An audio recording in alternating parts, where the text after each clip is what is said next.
క్రైస్తవమా, ఎవరితో నీ స్నేహం? నువ్వు వారిలా మారిపోతున్నావా? వారు నీలా మారగలుగుతున్నారా? ఒక వ్యభిచారపు తలంపులతో ఉన్న వ్యక్తిని నువ్వు మార్చగలుగుతున్నావా? లేక ఆ తలంపులను బట్టి నువ్వు మారిపోయావా? ఒక త్రాగుడుతో, జూదాలతో, మత్తు పానీయాలతో ఉన్న వ్యక్తిని నీలా మార్చగలిగావా? లేక ఆ తలంపులతో నిండిపోయావా? లోక మర్యాదలు, అన్యాచారములు చేసే వారితో స్నేహం చేసే వారిని మార్చగలుగుతున్నావా? లేక ఆచారాలు, మూఢనమ్మకాలు నీలోకి ప్రవేశించాయా? నీవు అలా బ్రతుకుతున్నావా? ఆచారాలతో అవహేళనగా, పొగరుబోతులుగా, పోకిరి మాటలు, బూతులు, దూషణలు చేయు వారితో స్నేహం చేస్తూ వారికి నీలో ఉన్న భక్తిని పరిచయం చేసి వారిని నీలో ఉన్న యేసు వైపు త్రిప్పగలుగుతున్నావా? లేకపోతే వారిలా నీవు తిరిగిపోయావా? లేక అందులో పాలు పంపులు పొందుతున్నావా? విశ్వాసి, ఇది నీకు తగదు. నువ్వు లోకానికి మాదిరిగా చేయబడిన మరో యేసువి. వాక్యం చెప్తుంది, దుష్ట సాంగత్యం మంచి నడవడికని చిరిపివేస్తుంది.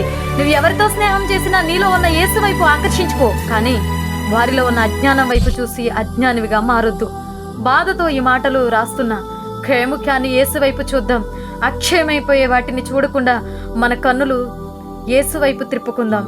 ఈ లోక స్నేహం దేవునితో వైర్యం అని దేవుని వాక్యం సెలవిస్తుంది. విశ్వాసి, ఒక మాట మీతో చెప్పాలని ఆశపడుతున్నాను. ఇప్పటికే అన్యాచారాలు నీలోకి ప్రవేశించి వాటి వైపు తిరిగిపోయి వాటిని కొంచెం కొంచెంగా నువ్వు చేయగలుగుతున్నావు అంటే కారణం నీలో అన్య ఆచారాలు, అన్య అగ్ని అనేది నీ హృదయంలోకి ప్రవేశించింది.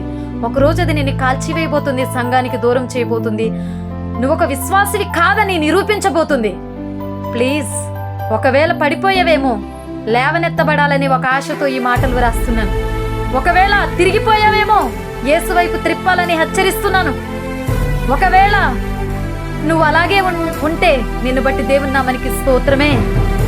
దయచేసి అలా ఉన్నవారిని యేసు వైపు త్రిప్పడానికి నీవు ఒక మాదిరిగా బ్రతుకుతావని ఆశిస్తున్నాను.